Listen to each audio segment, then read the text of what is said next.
रामजी प्रसाद, आप देख रहे हैं नमामि। कहते हैं एक संस्कृति से दूसरी संस्कृति को जोड़ने का काम पुल ही करता है। पुल के माध्यम से ही इस संस्कृति के लोग उस संस्कृति साधन के माध्यम से जाते हैं और वहाँ की संस्कृति को जानते हैं और पहचानते हैं। लेकिन पुल जो जोड़ने का काम करते हैं वही समय के अनुसार ध्वस्त होने लगे तो यह मानव सभ्यता के लिए बहुत बड़ा खतरा साबित हो सकता है। वह अभी 15 दिन के भीतर ही अभी तक पूरे बिहार में 12 पुल ध्वस्त हो चुके हैं, जिसको लेकर सत्ता पक्ष और विपक्ष में सियासत पूरी तरह से गरमाती हुई दिख रही। वहीं आज जदयू प्रवक्ता अनुप्रिया पटेल ने उस पुल ध्वस्त होने को लेकर विपक्ष पर किस तरह हमला बोला, आइए सुनते हैं। जिस तरह से मैडम अभी तक 15 दिन के अंदर 12 पुल गिर चुके हैं, विपक्ष लगातार भ्रष्टाचार का आरोप लगा, इसको आप कैसे देखती हैं? देखिए, भ्रष्टाचार का आरोप लगाने के पहले उनको बात समझना चाहिए कि कई पुल ऐसे हैं जो पुराने हैं, जिनकी स्थिति जर्जर हो चुकी है। निश्चित तौर पे बिहार में कई ऐसे क्षेत्र जो बाढ़ के इलाका में आते हैं, जहाँ पे अचानक पानी का प्रवाह बढ़ जाता है। वहाँ पे अगर वैसी कोई घटना या निर्माणाधीन अगर पुल है, 17 महीने का क्रेडिट ले रहे थे नौकरी का, 17 महीने में पत्र भी आपके पास में था। उस समय हम जांच कर रहे हैं कि आपके शासनकाल में जो बन रहा था उसमें भी कहीं त्रुटि हुई है क्या, तो वैसा आपने जो गरबा घोटाला किया तो आप भी बचेंगे नहीं।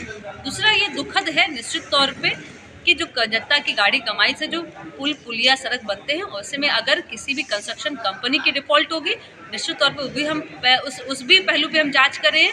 और वैसे भी हमारी आशंका है कि इस तरह की घटनाएं इस समय में होना थोड़ा चिंता के विषय है, और जो भी लोग होंगे उनको हम छोड़ेंगे नहीं। निश्चित तौर पे जो गलत कर रहे हैं उनको सलाखों के पीछे भेजेंगे। इससे पहले जो सरकार थी उस पर लगातार जंगल राज का आरोप लगाया था, लेकिन फिर विपक्ष भी पलटवार करेगी। अभी क्या इस पर कहा जाएगा? अभी भी तो उससे बड़ा जंगल राज आ गया है। कानून और कानून की प्रक्रिया को उनको समझने की ज़रूरत है। पढ़ाई लिखाई से थोड़ा संबंध होता है तो उनको पता चलता है कि अपराध किसको कहते हैं, और अपराधी का संबंध किसी पार्टी से होना और जंगल राज की उत्पत्ति क्या होती है। मैं आपको थोड़ा दुरुस्त कर दूं कि जहाँ पे अपराधियों का संरक्षण, अपराधी कंट्रोल सीएम आवास से जहाँ होते हों, उसको कहते हैं जंगल राज। जहाँ अपराध करके अपराधी निर्भीक होकर के समाज में घूमे और यह कहे कि हम दूसरी अपराध करने की फिराक में हो, और जहाँ प्रशासन हाथ पे हाथ रख के बैठा रहे। वह था 90 से 2005 का शासनकाल। 2005 से अब यह स्थिति है कि प्रशासन बिल्कुल सजग है, क्राइम करने वाला कोई व्यक्ति बचता नहीं है, कोई सरगना बिहार में नहीं है। ये हमारी जीत है।